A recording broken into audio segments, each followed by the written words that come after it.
Hello दोस्तों, स्वागत है आप सबका बीजी नेट क्लासेस में।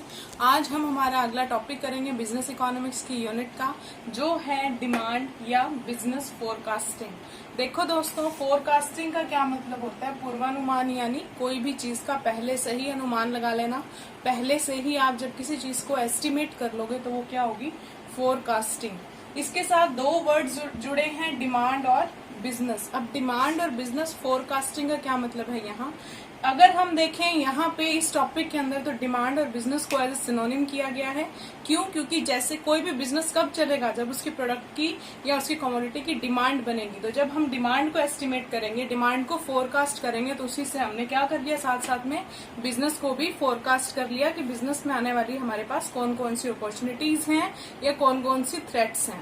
अब ये एस्टिमेट करने के लिए, इसको एस्टिमेट करने के लिए मेरे पास कई स्टेप्स मुझे फॉलो करने पड़ते हैं। वो स्टेप्स कौन से होंगे, आइए देखते हैं।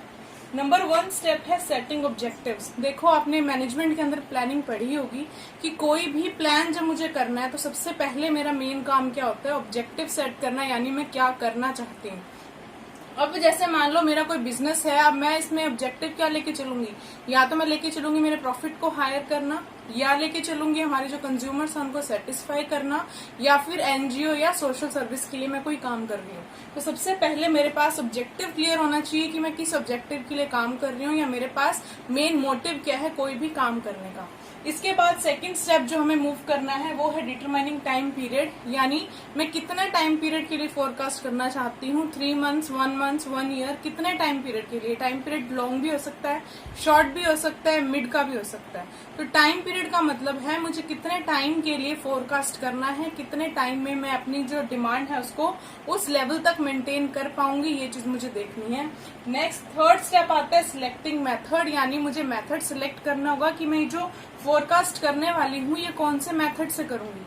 तो इसके मेथड कई सारे हैं जो हम अभी आगे आते हैं इस पे। फोर्थ है कलेक्टिंग डाटा। मेथड कलेक्ट करने के बाद, मेथड को फिक्स करने के बाद, सिलेक्ट करने के बाद मैं ये देखूंगी कि जो मैंने डाटा कलेक्ट किया है वो कैसे करना है। मुझे इस मेथड के अकॉर्डिंग चलने पे जो अलग अलग तरीके से मैं डाटा कलेक्ट कर सकती हूँ वो कैसे करूंगी।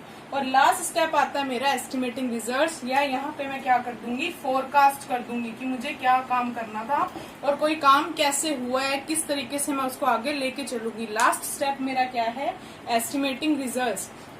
यहाँ पे मैंने 5 स्टेप्स को फॉलो किया। सबसे पहले आया सेटिंग ऑब्जेक्टिव्स, यानी मैंने ऑब्जेक्टिव सेट किए। इसके बाद टाइम पीरियड किया, फिर मेथड देखा, मेथड के बाद मैंने क्या कलेक्ट किया, डेटा, और लास्ट में मैंने क्या कर दिया, फोरकास्ट कर दिया, या जो मेरा रिजल्ट था मैंने इसको डिक्लेयर कर दिया।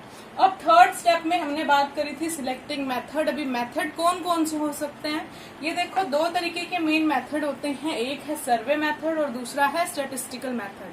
सर्वे मेथड और स्टैटिस्टिकल मेथड के अंदर इनका मीनिंग क्या है? सर्वे मेथड का मतलब मैं घर घर जाके सर्वे कर सकती हूँ। मैंने कई सैंपल ले लिए, उनका सर्वे किया।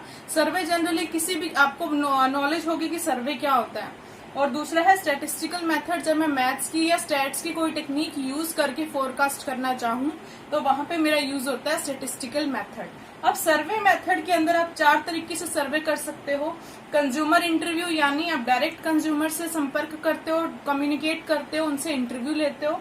दूसरा है ओपिनियन पूल, आपने जो कंज्यूमर्स हैं आपके, उनका जो लीडर है आपने उससे बात की। अलग अलग कमोडिटी की, अलग अलग कंज्यूमर के जो लीडर्स होते हैं आपने उनसे बात करी, उनका ओपिनियन ले लिया, तो वो क्या है, एक ओपिनियन पूल। यहाँ पे आपने कंज्यूमर से डायरेक्ट कम्युनिकेट नहीं किया, आपने उनके लीडर से बात की है, लेकिन एक तरीके से वो लीडर क्या करेंगे, उन कंज्यूमर्स की राय ही आपको बताएंगे। तो ये क्या है, इनडायरेक्टली आपने कंज्यूमर से बात करी। नेक्स्ट है सैंपल सर्वे। बहुत बड़े मार्केट में से, बहुत बड़े कंज्यूमर वाली गैंग में से आपने कुछ पर्टिकुलर या कुछ रैंडम सैंपल निकाल लिए कि मुझे इस घर से इंटरव्यू लेना है या फिर इस पर्सन का इंटरव्यू लेना है, उसने अपना ओपिनियन दिया, तो वो क्या है, सैंपल सर्वे, यानी आपने सैंपल बेस्ड काम किया। और लास्ट है एक्सपर्ट्स ओपिनियन, जिसको हम डेल्फी मेथड भी बोल सकते हैं। इस मेथड के अंदर आप क्या करोगे, कुछ आउटसाइडर जो एक्सपर्ट्स होते हैं जो लोग अपने रिव्यूज देते हैं, अपना ओपिनियन देते हैं, कुछ लोग जैसे मूवीज के अंदर क्रिटिक्स होते हैं, वो क्या करेंगे, मूवी देखेंगे और अपना ओपिनियन देंगे।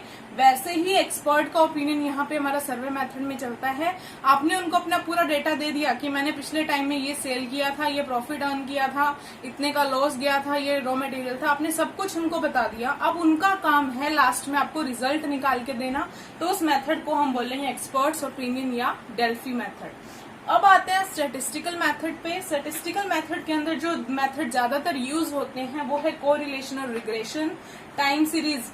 अब ये जो मेथड्स हैं, आप लोग जब अपनी जब आप अपनी नेक्स्ट यूनिट स्टैट्स वाली करोगे, बिजनेस स्टैटिस्टिक्स, उसमें ये मेथड्स आपको अच्छे से क्लियर हो जाएंगे कि कोरिलेशन रिग्रेशन क्या है, टाइम सीरीज क्या है, या ईआरपी टीआरपी अलग अलग मेथड्स होते हैं। ये सारे मेथड आपको उस यूनिट के अंदर क्लियर हो जाएंगे। मतलब इनके अंदर आप क्या यूज करते हो, स्टैट्स की टेक्निक्स यूज करते हो। तो ये सारा बेसिकली आपका छोटा सा टॉपिक है एक बिजनेस फोरकास्टिंग या डिमांड फोरकास्टिंग का, जिसमें से ज्यादातर क्वेश्चन कवर नहीं होता है, लेकिन फिर भी हमने इस टॉपिक को कवर किया क्योंकि हमने कोई रिस्क नहीं लेना है। Thank you. आगे की क्लास के लिए हमसे जुड़े रहिए, लाइक सब्सक्राइब करना ना भूलें।